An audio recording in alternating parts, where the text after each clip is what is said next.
Aconteceu uma coisa agora que é sobre o vídeo. Meu ombro doeu.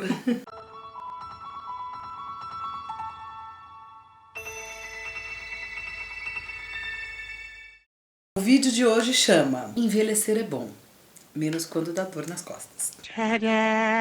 Porque, caramba, ficou vergonhoso, constrangedor e esquisito envelhecer.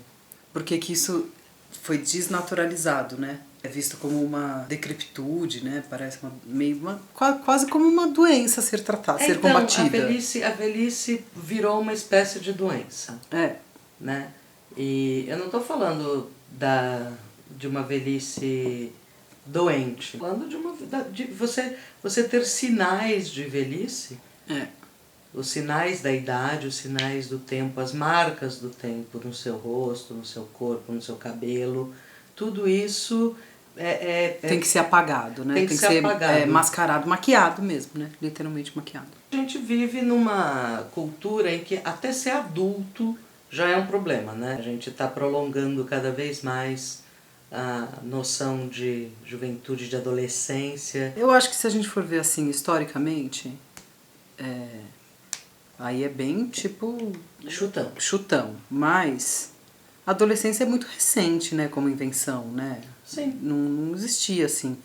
Tanto que a gente estava conversando, eu falei do livro O Apanhador no Campo de Centeio, Salinger. Foi publicado num formato de revista entre 1945 e 46. Ele vai num bar, tá tocando jazz, aí ele vai ver a irmã é menor mesmo, ela é criança mesmo. Basicamente, para quem não conhece o livro, o Holden Caulfield, narrador da história, ele foi expulso da escola em que ele estuda e ele tá voltando para casa. Esse caminho, só que ele é o que hoje a gente chama de um adolescente. Ele se sente bem sem lugar no mundo, né? Acho que isso é uma das reclamações dele.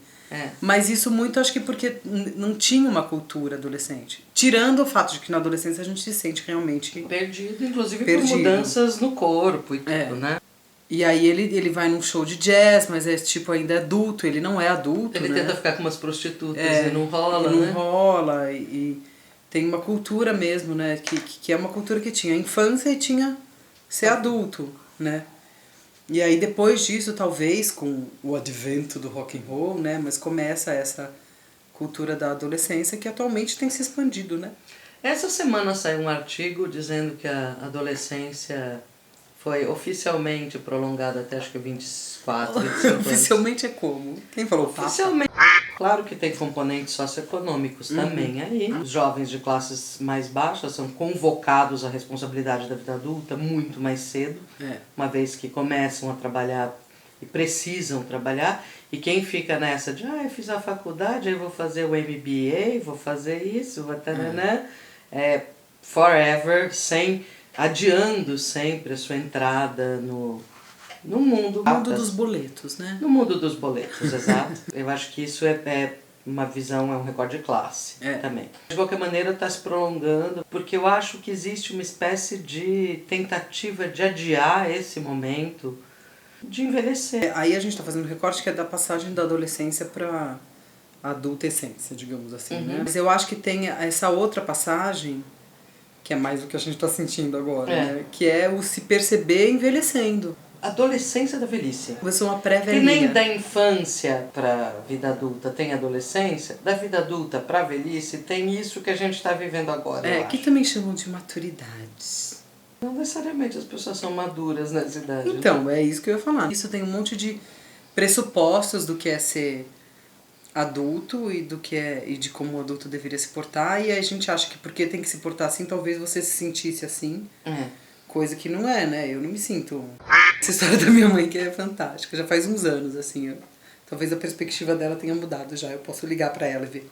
Liguei pra ela, tava conversando com ela, daí eu falei, ai mãe, quando que essa sensação que a gente tem 16 anos passa? Aí ela falou, ai filha, pode deixar, quando a minha passar eu te ligo e aviso. Assim, o sinal de estar envelhecendo é quando você começa a perceber uma espécie de degeneração do corpo. Né? Sim, seu corpo não tem mais a mesma estrutura, ele não funciona do mesmo modo. ele tá mais duro. Virar uma noite com 18, 20 anos, você passa em branco. Se eu viro uma noite acordada... Nossa, 2 dias pra me recuperar. Nossa, eu demoro uma semana. Ainda mais porque eu não sou notívaga de jeito nenhum, né? No seu rosto, no... Sim, você tipo, percebe. dá uma caidinha aqui, assim... né? Mas eu tô falando isso não é coisa do tipo, ai, eu tô velha até porque eu sou bem atípica, né? Eu tenho uma cara jovem e tenho comportamentos jovens e faço faculdade. Todas as coisas que se espera que uma pessoa de 40 anos faça e tem um canal no YouTube, né? Faço coisas bastante joviais, assim. Talvez eu não seja jovem, talvez eu me comporte como jovem. Em contrapartida, tem um monte de coisa que eu vejo gente de 20 anos sofrendo, passando e vendo que eu faço... Quando você aceita a sua maturidade, a idade que você tem, quando você se ajusta a ela, te dá uma tranquilidade, sabe? E eu acho que se ajustar, você não tá falando assim de que eu deveria me vestir twin set, sabe? Uma blusinha com um casaquinho combinando. Sabe quando eu percebi a mudança de fase? Foi no trabalho. Porque eu comecei a dar aula muito cedo. Eu tinha praticamente a idade dos meus alunos. Então eu sempre fui da turma, né? Aí foi mudando, eu fui ficando como a irmãzona. A tia um pouco mais velha, descolada, maneira e tal. E hoje, o retorno que eu tenho dos alunos é ser como uma mãe pra mim, sabe? Eu já tô na fase mãe, maternal, e eu sinto essa maternalidade. Conviver com adolescentes, sempre da mesma faixa etária, claro. Te dá um parâmetro, Me né? dá um parâmetro de onde eu tô. Então, quando eu deixei de acompanhar, por exemplo, as músicas que eles ouvem. Eu não faço ideia do que é K-pop, sabe? Você sabe o que é K-pop? É pop coreano. São umas boys bands coreanas super famosas, que são uma febre juvenil. Isso, eu acho que tem uma demonização, né? Uma coisa que é ruim envelhecer. Eu acho ótimo. Tirando a parte de dores no corpo e não virar as E tirando noites. uma outra coisa, que é o fato de que em outros tempos, em outras culturas, a idade era uma espécie de garantia de um lugar estável, sabe? De sabedoria, de respeito. Tem culturas ainda assim, tipo a cultura japonesa. Sim.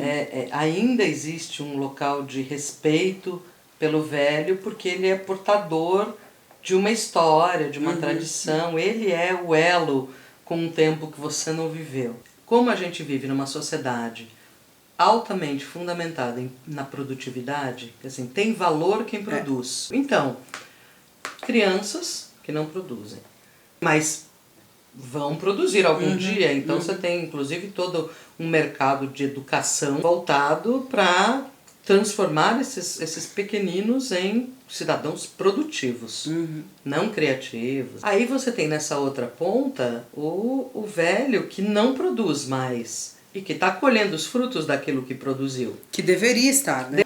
Se essa reforma da Previdência for conduzida, significa morrer trabalhando. Né? Não porque tem vontade, tem gente que trabalha até morrer. Tipo o Silvio Santos, que está com 90 anos recebendo o Temer para falar bem da reforma da Previdência, porque ele, afinal, com 88 anos, está trabalhando. Porra, ele é um milionário. Ele está trabalhando porque ele quer. E não porque ele precisa. Não, porque ele precisa, senão ele vai morrer de fome. Então, assim, essa reforma da Previdência é o grande sinal da absoluta desvalorização da maturidade da velhice. Né? Então, assim, para você ter valor social, para você colher os frutos do bem-estar social, é necessário que você esteja produzindo. Você não está na cadeia produtiva, você não tem valor social. Então, artistas, a não ser que estejam na cadeia produtiva, não tem amparo nenhum, é vagabundo. Velhos e pessoas com doenças mentais. Os velhos, os loucos, os artistas, inclusive os grandes temas literários. Né? No Guimarães Rosa, por exemplo, no Primeiras Histórias, todos os personagens ou são crianças, ou são velhos, ou são loucos. Né? Eu acho que é um... Nossa, é mesmo, né? Todas as personagens de todas as histórias. Aliás, Primeiras Histórias é uma coisa que as pessoas deveriam ler. Deveriam. Em especial, recomendação. A Menina de Lá. No Primeiras Histórias, isso aparece com clareza, são essas figuras que, por estarem fora do processo de produção e tudo mais, elas apresentam um olhar poético sobre o mundo. São aqueles que conseguem olhar para o mundo dentro de uma outra lógica, que não é essa lógica de quem está no processo. Exatamente, porque tem esse distanciamento. E aí, acho que isso vai criando pressões que transbordam para as outras áreas, que daí vai para a estética, e vai para as pressões de padrão de corpo, padrão de comportamento, padrão de tudo, a partir dessa desvalorização. Né? O problema é o seguinte, quando a sua cabeça envelhece no sentido de se tornar mais pessimista, de olhar pro mundo e falar, ai, no meu tempo era melhor. Então, isso que eu ia falar. Essa parte do meu tempo era melhor é a foda. É foda. Por quê? Porque também foi onde você aprendeu os códigos, né? Você aprendeu ali o que era viver. Quando o que era viver muda, você fala, não, naquele tempo viver era. Porque é a sua referência, né? Que as pessoas sempre perguntam, nossa, mas por que você é tão jovial? Eu não sou tão jovial assim, tenho bastante dores no ciático e no ombro. Mas e é mal-humorada também. Vocês são bem, mas é super ranzinho. Eu sou bem ranzinho. Mas eu sou super mais light. Não, você não é mais light. Eu sou tão brava quanto você. Não vê, você também é ranheta. Eu não sou ranheta. Não vou ter uma DR gravando. Mas eu acho que eu tenho isso assim de nunca me sentir completamente adequada nos lugares. E essa inadequação faz com que eu tenha que ficar me ajustando, me reinventando. Também, E mesmo essa expressão, no meu tempo era melhor, mas meu filho, você morreu, é um espírito que tá falando isso. Não, porque o seu tempo é hoje, seu tempo é agora, né? Esse é seu tempo também, né? Que nem aquele poema do Drummond que termina falando, o tempo é minha matéria, o tempo é presente, os homens presentes, a vida presente. É isso. A gente tá literária hoje, né? Tá, sabe por quê? Porque esse é um grande tema da literatura. O que eu acho é que quando ele vai envelhecendo, como o seu horizonte de futuro vai diminuindo...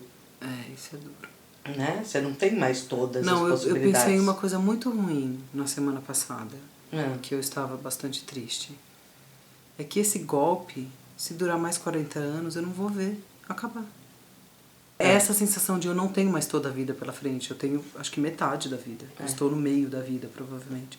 Assim, pensando que eu vou viver até 80 anos. Por isso que eu comecei a tomar suco verde, pra ver se eu vivo. Bom, então é isso. Agradeçam suas rugas, seus cabelos brancos. Agradeçam a sua decrepitude, amigos. Porque é bom, né? A vida é um ciclo da vida. Mudem de ciclo com tranquilidade.